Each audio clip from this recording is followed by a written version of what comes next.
ಇವತ್ತು ಶೇಖರ್ ಅಜಕಾರ್ರವರ ಒಂದು 2ನೇ ವರ್ಷದ ಅವರ ಹೆಸರಿನಲ್ಲಿ ರಾಜ್ಯ ಪ್ರಶಸ್ತಿ ಪ್ರದಾನ ಸಮಾರಂಭದಲ್ಲಿ ನಾವೆಲ್ಲ ಇದ್ದೇವೆ.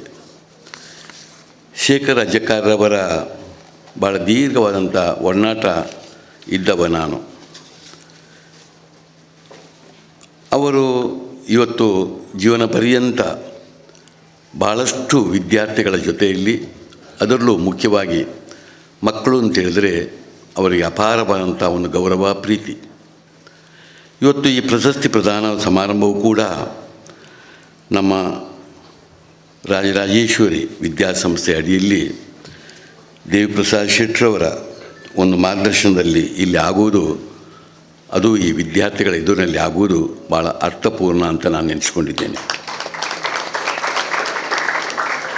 ಶೇಖರ್ ಅಜಕಾರ್ರವರ ಒಂದು ಜೀವನ ಶೈಲಿಯೇ ಒಂದು ವಿಚಿತ್ರ.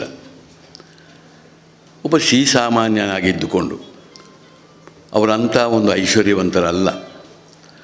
ಬಹಳಷ್ಟು ಕನಸುಗಳು ಅವರಿಗಿದ್ದಿರ್ಬೋದು, ಬಹಳಷ್ಟು ಅವರಿಗೆ ವಿಚಾರಗಳು ಅವರಲ್ಲಿದ್ದಿರ್ಬೋದು, ಒಂದು ಸಮಾಜದ ಪರಿಕಲ್ಪನೆ ಇರ್ಬೋದು. ಆದರೆ ಭಾಳ ದೊಡ್ಡ ಒಂದು ಐಶ್ವರ್ಯವಂತರು ಅಲ್ಲ. ಆದರೂ ಐಶ್ವರ್ಯ ಇಲ್ಲದೆ ಒಂದು ಏನನ್ನು ಶ್ರೀಸಾಮಾನ್ಯ ಮಾಡಬಹುದು ಎಂಬುದನ್ನು ಅವರ ಬದುಕಿನಲ್ಲಿ ಉದ್ದದಲ್ಲಿ ಅವರು ಮಾಡಿ ತೋರಿಸಿದವರು.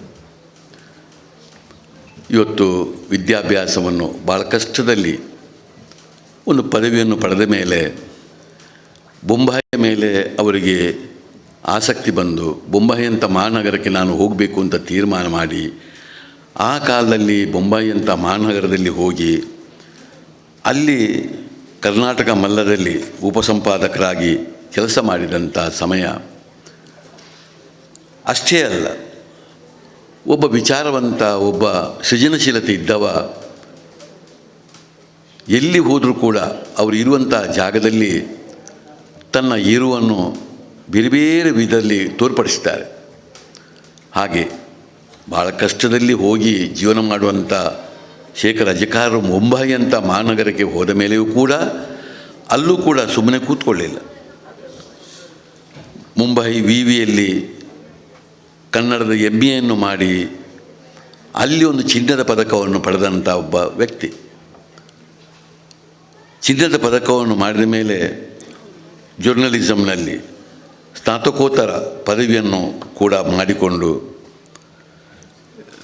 ಒಬ್ಬ ಒಳ್ಳೆಯ ಪತ್ರಕರ್ತ ಮಾತ್ರ ಅಲ್ಲ, ಮುಂಬೈ ಅಂತ ಮಹಾನಗರದಲ್ಲಿ ಯಾರು ಕನ್ನಡಿಗರಿದ್ದಾರೆ, ಯಾರು ಈ 2 ಜಿಲ್ಲೆಗೆ ಸಂಬಂಧಪಟ್ಟವರಿದ್ದಾರೆ, ಅವರೊಟ್ಟಿಗೆ ನಿಕಟವಾದಂಥ ಸಂಬಂಧವನ್ನು ಇಟ್ಟುಕೊಂಡದ್ದು ಮಾತ್ರ ಅಲ್ಲ, ಬೇರೆ ಬೇರೆ ರೀತಿಯ ಚಟುವಟಿಕೆಯನ್ನು, ಕನ್ನಡ ತುಳು ಭಾಷೆಯ ಚಟುವಟಿಕೆಯನ್ನು ಅಲ್ಲಿರುವಂಥ ಸಂಘ ಸಂಸ್ಥೆಗಳಲ್ಲಿ ಸೇರಿಕೊಂಡು ತನ್ನ ಅಳಿಲೆ ಸೇವೆಯನ್ನು ಮಾಡಿಕೊಂಡು ಬಂದವರು. ಅವರ ಇಡೀ ಸಂಪಾದಕದಲ್ಲಿ ದೊಡ್ಡ ದೊಡ್ಡ ದಿಗ್ಗಜರ ಜೊತೆ, ಅದು ಸಿನಿಮಾ ನಟರಿರ್ಬೋದು ಅಥವಾ ಕ್ರಿಕೆಟ್ನ ದೊಡ್ಡ ದೊಡ್ಡ ಸ್ಟಾರ್ಗಳಿರ್ಬೋದು, ಅವರನ್ನೆಲ್ಲ ಹೋಗಿ ಸಂದರ್ಶನ ಮಾಡಿಕೊಂಡು ಬಹಳಷ್ಟು ವರದಿಯನ್ನು ಮಾಡಿಕೊಂಡು ಬಂದವರು. ಮುಂಬೈ ಅಂತ ಮಹಾನಗರದಲ್ಲೂ ಪೋವಾಯಿ ಎಂಬ ಒಂದು ಕನ್ನಡದ ಶಾಲೆಯನ್ನು ಸ್ಥಾಪಕ ಮಾಡೋದಲ್ಲಿ, ಮುಂಬೈಯಲ್ಲಿ ಸ್ಥಾಪಕ ಮಾಡೋದಲ್ಲಿ ಭಾಳ ಪ್ರಮುಖ ವ್ಯಕ್ತಿಗಳಾಗಿ ಅಲ್ಲಿ ಇದ್ದುಕೊಂಡು ಆ ಸಂಸ್ಥೆಯನ್ನು ಮಾಡಿದ್ದು ಮಾತ್ರ ಅಲ್ಲ, ಇವತ್ತಿಗೂ ಅದಕ್ಕೆ ಭಾಳ ಒಳ್ಳೆಯ ಹೆಸರಿದೆ. ಒಬ್ಬ ಇಲ್ಲಿಂದ ಹೋಗಿ ಮುಂಬೈ ಅಂತ ಮಹಾನಗರದಲ್ಲಿ ಒಂದು ಜನರನ್ನು ಸೇರಿಸಿಕೊಂಡು ಇಂಥ ಜಾಗೃತಿ ಮೂಡಿಸೋದಂತ ಹೇಳಿದರೆ ಅದನ್ನು ಅರ್ಥ ಮಾಡಿಕೊಂಡವರಿಗೆ ಮಾತ್ರ ಅರ್ಥವಾಗ್ಬೋದು. ಆಮೇಲೆ ಕೂಡ ಮುಂಬೈಯನ್ನು ಬಿಟ್ಟು ಅವರು ಊರಿಗೆ ಬಂದರು. ಮುಂಬೈ ಅಂತ ಮಹಾನಗರದಲ್ಲೂ ಕೂಡ ಕಾವ್ಯ, ಕಥೆ ಶಿಬಿರಗಳನ್ನೆಲ್ಲ ವಿದ್ಯಾರ್ಥಿಗಳಿಗೆ ಬೇರೆ ಬೇರೆ ಹೆಸರುಗಳ ಮುಖಾಂತರ ಮಾಡಿಕೊಂಡವರು. ಮುಂಬೈಯಲ್ಲಿರುವಂಥ ಬಹಳ ನಮ್ಮ ತುಳುನಾಡಿಗೆ, ನಮ್ಮ ಈ ಒಂದು ಕನ್ನಡ ಭಾಷೆಗೆ ಕೆಲಸ ಮಾಡುವಂಥ ಎಲ್ಲ ಸಂಘಟನೆಗಳ ಜೊತೆ, ವ್ಯಕ್ತಿಗಳ ಜೊತೆ ನಿಕಟವಾಗಿ ಸಂಬಂಧ ಇಟ್ಟುಕೊಂಡು ಅಲ್ಲಿ ದುಡಿದುಕೊಂಡು ಬಂದವರು. ಅನಿವಾರ್ಯವಾಗಿ ಊರಿಗೆ ಬಂದರು. ನಿಜವಾಗಿ ನಾನು ಅವರಲ್ಲಿ ಎಷ್ಟೋ ಬಾರಿ ಹೇಳಿದ್ದೆ, ನೀವು ಬೊಂಬಾಯಿ ಅಂತ ಮಹಾನಗರದಲ್ಲೇ ಇದ್ದುಕೊಂಡು ಬಹಳಷ್ಟು ನೀವು ಕೆಲಸ ಮಾಡಿಕೊಂಡು ಇವತ್ತು ಅಲ್ಲಿ ಪತ್ರಿಕೋದ್ಯಮದಲ್ಲಿ ಭಾಳ ದೊಡ್ಡ ಹೆಸರನ್ನು ನಿಮಗೆ ಮಾಡ್ಬೋದಿತ್ತು ಅಂತ. ಆದರೆ ಇಲ್ಲ, ಆ ಒಂದು ಊರಿನ ಒಂದು ಮೇಲೆ ಪ್ರೀತಿ ಮೇಲೆ, ಈ ಭಾಷೆಯ ಮೇಲೆ ಪ್ರೀತಿ ಮೇಲೆ ಅವರು ಪುನಃ ಊರಿಗೆ ಬಂದು ಇಲ್ಲಿ ಜನವಾಹಿನಿ ಬೆಂಗಳೂರು, ಬಳಿಕ ಬೇಕಾದಷ್ಟು ಬೇರೆ ಬೇರೆ ಒಂದು ಹೆಸರಾಂತ, ಅದು ಕನ್ನಡಪ್ರಭ ಇರ್ಬೋದು, ಡೈಜಿ ವರ್ಲ್ಡ್ ಇರ್ಬೋದು, ಇಂಥ ಹಲವಾರು ಮಾಧ್ಯಮಗಳಲ್ಲೆಲ್ಲ ಕೆಲಸ ಮಾಡಿಕೊಂಡು ಬಂದವರು ವರದಿಗಾರರು. ಮೂಡುಬಿದಿರೆಯ ಕನ್ನಡದ ಮೊದಲ ಡಿಜಿಟಲ್ ಕವನ ಸಂಕಲನೆಯನ್ನು ಕೂಡ ಮಾಡಿದವರು. ಮೂಡುಬಿದಿರೆಯಲ್ಲಿರುವಾಗ ನಮ್ಮ ಅಖಿಲ ಭಾರತ ಸಾಹಿತ್ಯ ಸಮ್ಮೇಳನ ಇರ್ಬೋದು, ನಮ್ಮ ನುಡಿಸಿರಿ ವಿರಾಸತ್ಗಳಲ್ಲಿರ್ಬೋದು, ಸಕ್ರಿಯವಾಗಿ ಭಾಗವಹಿಸೋದು ಮಾತ್ರ ಅಲ್ಲ, ಅದರ ಅದರ ಬಗ್ಗೆ ಚರ್ಚೆ, ಅದರ ಬಗ್ಗೆ ಸುಖ ದುಃಖಗಳನ್ನು ನಮ್ಮೊಟ್ಟಿಗೆ ಯಾವಾಗಲೂ ಹಂಚಿಕೊಂಡು ಇದ್ದಂಥ ಒಬ್ಬ ವ್ಯಕ್ತಿ. ಇವತ್ತು ಖಾಸಗಿಯಾಗಿ ಪದವಿ ಪಡೆಯುವ ಸ್ಪರ್ಧಾತ್ಮಕವಾದಂಥ ಪರೀಕ್ಷೆಗಳಿಗೆ ತಯಾರಾಗುವ ವಿದ್ಯಾರ್ಥಿಗಳಿಗೆ ಭಾಳಷ್ಟು ಮಾರ್ಗದರ್ಶನ ಕೊಡ್ತಾ ಇದ್ದದ್ದು, ಮೂಡುಬಿದಿರೆಯಲ್ಲಿ ತನ್ನ ವೃತ್ತಿ ಜೊತೆಯಲ್ಲೂ ಕೂಡ ಒಂದು ಟ್ಯೂಷನ್ ಕ್ಲಾಸನ್ನು ಕೂಡ ಅಲ್ಲೇ ಮಾಡಿಕೊಂಡು ಇದ್ದದ್ದು, ಇದೆಲ್ಲವೂ ನಾನು ನೋಡಿದಂಥ ವಿಚಾರ. ಆದಿ ಗ್ರಾಮೋತ್ಸವದ ಪರಿಕಲ್ಪನೆ ಅದು ಅವರದೇ, ಅದು ಯಾರ್ದೂ ಒಂದು ಕಾಪಿ ತೆಗೆದಿದ್ದಲ್ಲ. ಅವರು ಇಡೀ ಒಂದು ಆದಿ ಗ್ರಾಮೋತ್ಸವದ ಪರಿಕಲ್ಪನೆಯನ್ನು ಅವರು ಮಾಡಿಕೊಂಡು ಹಲವಾರು ದಕ್ಷಿಣ ಕನ್ನಡದ ಜಿಲ್ಲೆಗಳಲ್ಲಿ ಒಂದು ಗ್ರಾಮೋತ್ಸವವನ್ನು ಮಾಡಿ ಒಂದು ಗ್ರಾಮದಲ್ಲಿ ಭಾಷೆಯ ಸಂಸ್ಕೃತಿಯ ಒಂದು ಜಾಗೃತಿಯನ್ನು ಮೂಡಿಸಿಕೊಂಡು ಬಂದವರು. ಬೆಳದಿಂಗಳ ಸಾಹಿತ್ಯ ಸಮ್ಮೇಳನ ಅಂತೂ ಅದು ಶೇಖರ ಅಜಿಕಾರ್ ಅಂತ ಹೇಳುವಾಗ ಅದು ಎಲ್ಲರ ಸಮಾನ ಮನಸ್ಕರ ಮನಸ್ಸಿಗೆ ಬರ್ತದೆ. ಅದು ಕೂಡ ಅವರದೇ ಒಂದು ಚಿಂತನೆ. ಬೆಳದಿಂಗಳದ ಸಾಹಿತ್ಯ ಸಮ್ಮೇಳನದಲ್ಲಿ ರಾತ್ರಿ ಇಡೀ ಆ ಒಂದು ಕಾರ್ಯಕ್ರಮವನ್ನು ಮಾಡೋದು ಅಂತ ಹೇಳಿದರೆ ಅಷ್ಟು ಸುಲಭ ಅಲ್ಲ. ನಮಗೆ ಒಮ್ಮೊಮ್ಮೆ ಭಾಳ ದೊಡ್ಡ ನಾವು ನುಡಿಸಿರಿ ವಿರಾಸತ್ತನ್ನು ಮಾಡಿದವರು. ಇಡೀ ಒಂದು ಆ ಕಾರ್ಯಕ್ರಮದ ಇಡೀ ಒಂದು ಅವರ ಒಂದು ಇನ್ವಿಟೇಷನ್ ನೋಡುವಾಗಲೇ ನನಗೆ ಆಶ್ಚರ್ಯ ಆಗ್ತಿತ್ತು. ಎಷ್ಟು ಜನರನ್ನು ಒಟ್ಟು ಮಾಡ್ತಿದ್ದರು, ಎಷ್ಟು ಜನರಿಗೆ ಆ ಇಡೀ ದಿನ ಕೆಲಸ ಆಗಬೇಕಾದ್ರೆ ಒಂದು ಎಷ್ಟು ಸಂಪನ್ಮೂಲದ ಅಗತ್ಯ ಇದೆ. ತನ್ನ ಜೀವನವನ್ನೇ ಮುಡಿಪಾಗಿ ಇಟ್ಟುಕೊಂಡು ಇವತ್ತು ಎಷ್ಟು ಅವರು ಅಂಥ ಕಾರ್ಯಕ್ರಮವನ್ನು ಮಾಡಿದ್ದಾರೆ. ನಾನು ಭಾಗವಹಿಸಿದೆ, ಪ್ರತಿ ಸಲ ನಾನು ಭಾಗವಹಿಸಿದ್ದೆ. ಆದರೆ ಆ ಬೆಳದಿಂಗಳದ ಸಾಹಿತ್ಯ ಸಮ್ಮೇಳನವನ್ನು ಇವತ್ತು ನನ್ನ ಕಣ್ಣೆದುರಲ್ಲಿ ಇದೆ. ಅದು ಎಷ್ಟು ಚಂದ ರೀತಿಯಲ್ಲಿ ಅದನ್ನು ಮಾಡಿಕೊಂಡು ಹೋಗಿದ್ದಾರೆ. ಆಮೇಲೆ ಮೂಡುಬಿದಿರೆಯಲ್ಲಿ ಫಿಲ್ಮ್ ಫೆಸ್ಟಿವಲ್, ಅದು ಮುಂಬೈಯಲ್ಲೂ ಮಾಡಿದರು, ಇಲ್ಲಿ ಬಂದು ಕೂಡ ಒಂದು ಫಿಲ್ಮ್ ಫೆಸ್ಟಿವಲ್. ಅದು ಕೂಡ ಒಂದು ಮಕ್ಕಳಿಗೆ, ಭಾಳ ಮುಖ್ಯವಾಗಿ ಮಕ್ಕಳಿಗೆ, ಸಮಾಜಕ್ಕೆ ಒಂದು ಸದಭಿರುಚಿ ಬರಬೇಕು ಅಂತ ನೋಡಿಕೊಂಡು ಈಗ ಇರುವಂಥ ಕೆಟ್ಟವಾದಂಥ ಒಂದು ಫಿಲ್ಮ್ಗಳ ಸನ್ನಿವೇಶವನ್ನು ಬಿಟ್ಟುಕೊಂಡು ಇವತ್ತು ಆ ಹಿಂದಿನ ಸಿನಿಮಾಗಳನ್ನೆಲ್ಲ ಇಟ್ಟುಕೊಂಡು ಅವರ ಆ ಒಂದು ಫಿಲ್ಮ್ ಫೆಸ್ಟಿವಲ್ ಕೂಡ ಇವತ್ತು ನಮಗೆ ನಮ್ಮ ಮನಸ್ಸಿನ ಮೇಲೆ ಇದೆ. ಆ ಮೂಡುಬಿದಿರೆಯಲ್ಲಿ ಮಾಡುವಾಗಲೂ ಅವರು ಎಷ್ಟು ಅದಕ್ಕೆ ಕಷ್ಟಪಟ್ಟಿದ್ದರು ಎಂಬುದು ಗೊತ್ತು. ಒಂದು ಸ್ಥಳ ಪರಿಚಯ ಇರ್ಬೋದು, ಒಂದು ವ್ಯಕ್ತಿಯ ಪರಿಚಯ ಇರ್ಬೋದು, ಕೆಲವು ಕ್ಷೇತ್ರಗಳ ಪರಿಚಯಗಳನ್ನಿರ್ಬೋದು, ಕೆಲವು ಬೇರೆ ಬೇರೆ ವಿಷಯವನ್ನು ಇಟ್ಕೊಂಡು ಭಾಳಷ್ಟು ಕೆಲವು ಹೊಸ ರೀತಿಯಲ್ಲಿ ಪರಿಚಯ ಮಾಡಿಕೊಂಡು ಸಮಾಜದಲ್ಲಿ ಭಾಳ ದೊಡ್ಡ ಸಾಧನೆ ಮಾಡಿದವರು.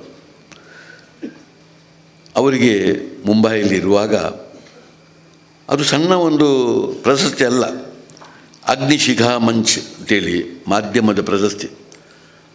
ಅದು ಯಾರಿಗೂ ನಮ್ಮ ದಕ್ಷಿಣ ಜಿಲ್ಲೆಯವರಿಗೆ, ನಮ್ಮ ಕರ್ನಾಟಕದವರಿಗೆ ಅಗ್ನಿಶಿಖಾ ಮಂಚ್ ಪ್ರಶಸ್ತಿ ಸಿಕ್ಕಲಿಲ್ಲ.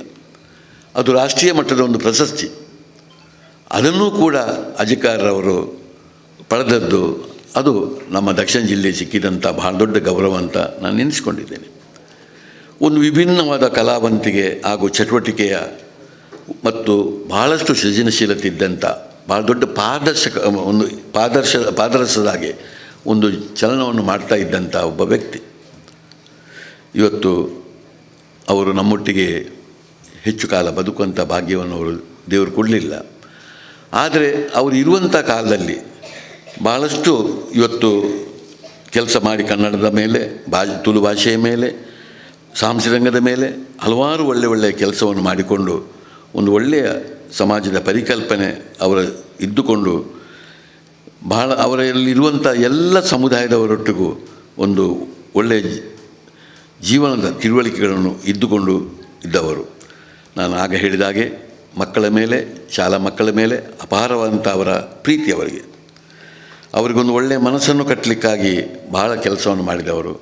ಇಂಥ ಸಾಧಕರನ್ನು ಇವತ್ತು ಕಾರ್ಕಳ ತಾಲೂಕು ಕಾರ್ಯನಿರತ ಪತ್ರಕರ್ತರ ಸಂಘ ಅವರನ್ನು ಇಂಥ ಒಂದು ಸಮಯದಲ್ಲಿ ಈ ಮಕ್ಕಳನ್ನ ಇಟ್ಟುಕೊಂಡು ಒಂದು ಸ್ಮರಿಸುವುದು ಇದು ಒಂದು ಮಾದರಿ ಕಾರ್ಯಕ್ರಮ. ಇದರ ವ್ಯವಸ್ಥೆ ಮಾಡಿದಂಥ ನನ್ನ ಸನ್ಮಿತ್ರ ದೇವಪ್ರಸಾದ್ ಶೆಟ್ಟರವರು ಈ ಒಂದು ಆವರಣದೊಳಗೆ ಈ ಕಾರ್ಯಕ್ರಮ ಮಾಡಿದ್ದು ಕೂಡ ಭಾಳ ಒಳ್ಳೆಯ ರೀತಿ.